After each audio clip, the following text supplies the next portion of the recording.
Welcome to the, taped tutorial on how to make dough for Sandy Ferziger Grimm's World's Best Hamantashen. As prescribed in the recipe, your eggs and your butter should be at room temperature.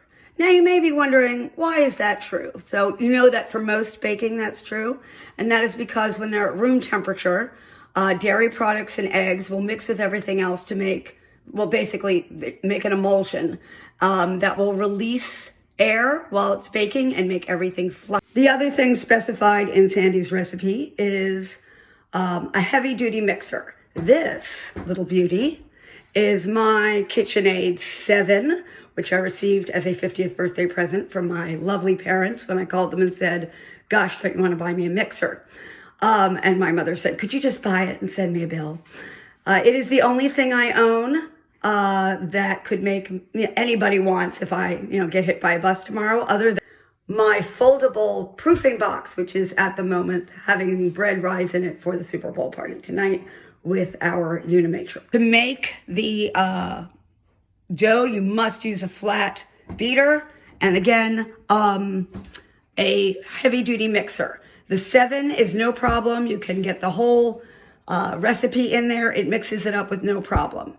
A 6 will also do that. I used to have a 6 before this, and I would have to let it rest in between batches because, I make like 10 batches every year because the engine couldn't handle the ongoing stuff. If you have a 4.5 or a 5, you can just have the recipe, just make the recipe, just have it, and it'll fit into your mixer, and the mixer will be strong enough to mix it. You cannot do this with any other piece of equipment. You cannot do it by hand. You cannot do it with a hand mixer. Also, while she sounds draconian, I should let you know that Sandy Ferziger Grimm, who is Marsha's mother, is just a lovely person who even let me drive her Porsche. So, we're big fans, and the cookies are really good. This is fundamentally a heavy sugar cookie that is quite yummy on its own and shapes really well, which is why we use it for Hamantashen. So the directions say to cream the butter, the sugar, the vanilla together, and the eggs, which I'm going to do. But I always start creaming by beating up my butter a little bit. So as you can see, I have done that. Okay, it is all beat up. As you can see, light and fluffy. I've scraped the bowl several times.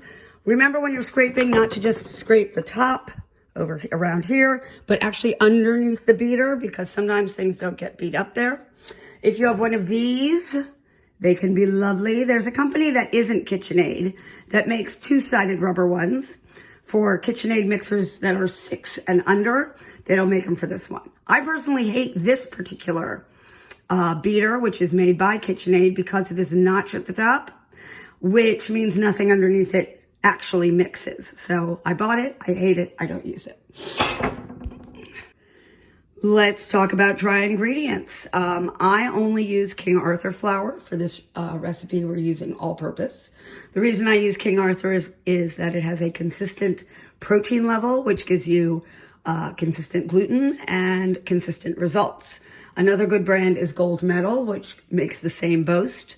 Other brands, especially house brands, you have no idea what you're getting because mills just mix their stuff together and sell it. So it's up to you, but higher quality stuff gives you, higher quality ingredients gives you higher quality bake. Okay, a cup of flour should weigh 4.25 ounces or 120 grams. And if you pack your flour into your cup measure, you end up getting too much. So the proper way to actually measure flour is to fluff it up. You see how mine is all fluffy. Fill up a cup very lightly and then scrape off the top. That's going to be about 4.25 ounces. That is not how I measure my flour because I use a scale, but if you're using a cup, that is the only way to do it. The recipe calls for 8 cups of flour, which is 960 grams, so I've got that right now. The reason I use a scale is it gives you more precision, but it's also, I don't have to keep washing so many measuring cups and measuring spoons, and it gives me a feeling of, superiority over people who don't use one. Now, you may notice that the recipe says to sift these things together. Here are my dry ingredients. Since I make 10 batches of this every year, I'm thinking, why would I sift because that seems like a lot of work. So sifting serves one of two purposes in recipes. It either lightens up and fluffs up your dry ingredients, or it gets rid of lumps and things for items that are supposed to be very smooth, like icing. Here it's just fluffing, so I'm just going to use a whisk and lighten it up. Now, it is now time to add the dry ingredients to the wet ingredients. In an ideal world, this would be reversed. We would have the dry ingredients in the mixing bowl, and we would add the wet ingredients to the top, because then everything wouldn't blow out over you when you turn the machine on. But this is how this recipe works. You always want to start on low. You can add in sections, and if you have one of these Keen covers, they can be helpful. I've also been known, as are many, to just take a towel and wrap it around this before turning the machine on. So it's up to you.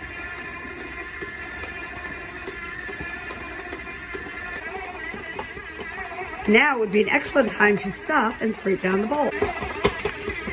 By the way, you'll notice I'm using the lowest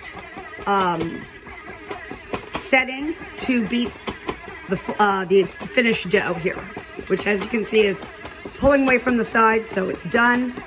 When I was beating the wet ingredients together, there was no problem using a much higher setting, but with a heavy dough, you don't want to overstrain your machine. It just all works better if you keep it low. So, how to store your dough.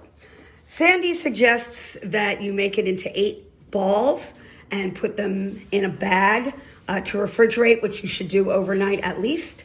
I, of course, am going to freeze this because we're not making this for a couple of weeks. But I am too lazy to make 8 balls 10 times. So I stick it all in a Ziploc bag, flatten it out, and stick it in the freezer. I will demonstrate.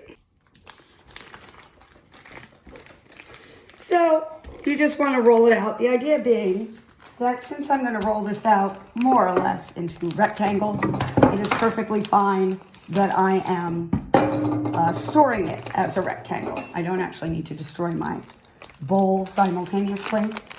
I'm doing this with the top open, and once I get it fairly smooth as it is now, flip it over, make it smooth on the other side. This, by the way, takes all of 20 seconds. I will